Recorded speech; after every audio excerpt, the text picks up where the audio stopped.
Hey guys, in this video I will show you how to recover deleted WhatsApp messages or chats. Alright, so let's begin. If you've accidentally deleted a message or an entire chat and want to get it back, we'll walk you through the exact process. Now, it is important to note that to recover a deleted chat, a backup must have been created before the chat was deleted.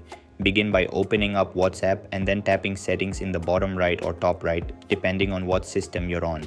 Then simply go ahead and find chats, open that up and tap on chat backup. From here, you'll see the date and time of the last backup. As you can see, my last backup was this date and I'm actually backing it up right now.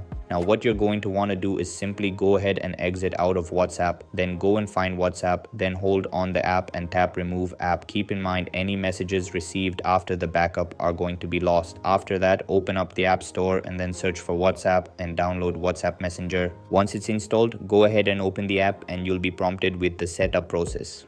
Begin the setup and during this process, you'll be prompted to restore your chat history. Tap restore and it's going to restore your chats from the most recent backup. Once this is complete, your deleted chats and messages should be visible again. And that's it. This is how you can recover deleted WhatsApp messages or chats. So that's all for this video. Thanks for watching.